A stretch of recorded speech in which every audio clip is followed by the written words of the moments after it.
wanting an encounter with Jesus is a good thing to want. It means you are not after information about God. You want God. That desire is not immaturity. It is the most reasonable thing a person can feel once they have understood who He is. So I'm not going to talk you out of it. But there is something that happens to that desire, and it happens quietly. And it can take years off your life. You start waiting. You decide that the real thing has not started yet, that your faith is in a kind of waiting room and the door opens when the feeling comes. And until then, you hold. You hold on obedience. You hold on serving. You hold on praying like it matters, because it does not feel like it matters yet. And here is the part nobody says out loud. Nothing has to attack your faith to ruin it. Nothing has to make you doubt that God is real. It only has to keep you waiting. A person who is waiting looks like a person who is faithful. They are in the same seat every Sunday. They are just not moving. So this video is 5 steps to stop waiting for God to show up and start walking with the God who already did. It is for you if you have been in that waiting room a while. And it is for someone you know who has been in it for years and would never tell you. Step 1. Stop using your feelings as the scoreboard. 2 Corinthians chapter 5, verse 7. For we live by faith, not by sight. That verse is short and we read it too fast. Live by faith, not by sight. Sight in that sentence is not just your eyes. It is everything you can currently verify, everything you can feel, measure, sense, confirm. Paul is not telling you feelings are bad. Feelings are real. He is telling you they are not the instrument you navigate by. Think about how strange it would be anywhere else. A pilot in cloud does not decide the plane is upside down because it feels upside down. He has instruments and he trusts them over the sensation precisely because the sensation lies in cloud. It does not make him a robot. It makes him alive at the end of the flight.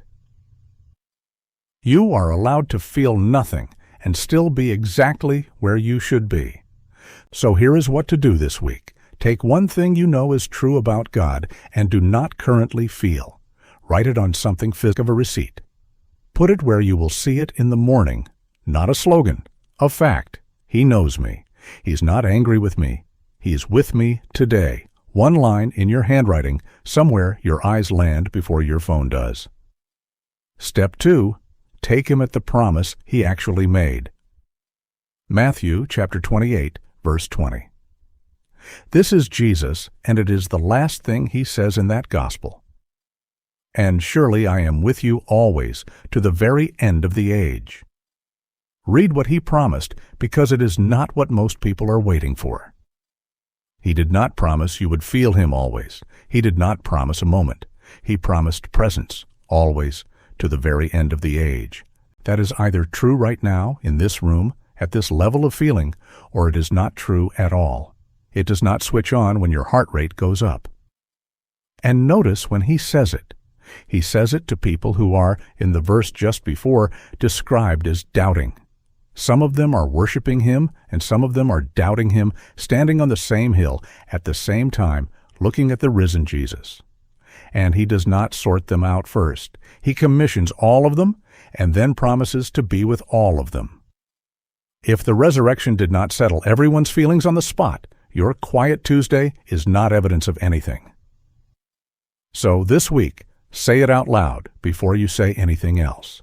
First thing, before the phone, before the news, before the group chat. He is with me today, whether I feel it or not. Say it out loud, because thinking it is easy to skip and saying it is not. Step 3. Obey first. He shows himself after. John chapter 14, verse 21. Whoever has my commands and keeps them is the one who loves me. The one who loves me will be loved by my Father, and I too will love them and show myself to them. Look at the order in that sentence. It is the whole point. Keeps them, then show myself. not the other way round. Jesus is describing a sequence, and almost everyone waiting for an encounter has it running backwards.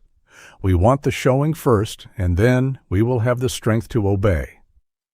He is saying the showing comes to the person already walking. And that should be a relief, because it means the thing you are waiting for is not being withheld from you. It is downstream of a step you have not taken yet. I want to be careful here. This is not earning. He is not saying, obey well enough and God will owe you an experience. The context is love, not payment. But he is describing how it actually goes, and the description is not vague. So, this week, pick the one command you have been waiting to feel ready for. You already know what it is. It has a name and a phone number, or it has a deadline, or it is something you have to stop doing that everybody in your life has quietly noticed. Do that one this week at the current level of feeling, not when you feel ready. Now. Step 4. Stop watching for fire. Start listening for a whisper. 1 Kings chapter 19, verses 11 and 12. Elijah is on a mountain, exhausted, and God tells him to go outside because he is about to pass by. Then a great and powerful wind tore the mountains apart and shattered the rocks before the Lord, but the Lord was not in the wind. After the wind there was an earthquake, but the Lord was not in the earthquake. After the earthquake came a fire, but the Lord was not in the fire. And after the fire came a gentle whisper. Sit with how deliberate that is. God sends 3 enormous things and is in none of them. Wind that breaks rock, an earthquake, fire. Every one of them is the kind of thing you would post about. And the text stops to tell you 3 separate times that he was not in it. Then a whisper. If you are only scanning for wind, earthquake, and fire, you will miss a whisper every time. Not because it is not there, because you calibrated your attention to the wrong volume. And notice what a whisper requires. You have to be close, and it has to be quiet. Those are the 2 conditions. Most of us have solved for neither. So this week, 1 quiet block, 10 minutes, no phone in the room, not face down on the table, in another room. No music, no book, not even the Bible for these 10 minutes. 10 minutes of nothing on purpose every day. You're not trying to make something happen. You're lowering the noise floor.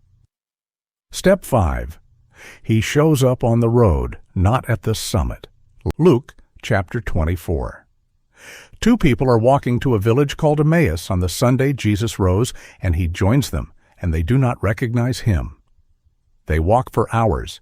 He explains the entire scriptures to them on that road, and they still do not know who he is. Then, verses 30 and 31. When he was at the table with them, he took bread, gave thanks, broke it, and began to give it to them. Then their eyes were opened, and they recognized him, and he disappeared from their sight. Where does the encounter happen?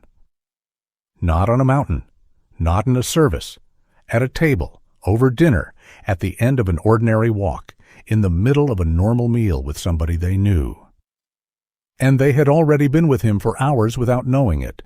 Their encounter did not begin when they recognized him.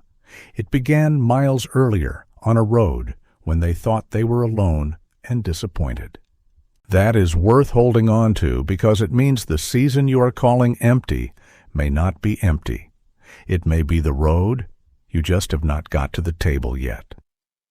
So this week, name 3 ordinary places you will be anyway. A kitchen, a drive, a walk you take, and go to those 3 the way you would go to a service. Same expectancy, same attention. He has a track record of turning up in exactly those. So, the 5. 1. Stop using your feelings as the scoreboard. 2. Take him at the promise he actually made. 3. Obey first. He shows himself after. 4. Stop watching for fire. Listen for a whisper. 5. He shows up on the road, not at the summit. Now, the honest part. None of this guarantees you a moment. I am not going to stand here and promise that if you do these 5 things by Friday something dramatic happens, because that would just be the waiting room with extra steps. What I am telling you is that the walking is not the thing you do while you wait for the relationship. The walking is the relationship. And people who walk tend to look back after a year and find that they were not alone on that road, even in the stretch that felt like nothing. If the reason you have been waiting is that some part of you suspects he would not want to show up for you specifically, then watch the video I made just before this one about what he actually knows about you and what he decided anyway. That is the one to see next. Stop waiting for the door to open. You are already inside. If this helped, tap the like button, because that is how it finds the next person still sitting in that waiting room. And subscribe if you want to keep going. There is a new video here every day. God bless you. He is closer than the feeling.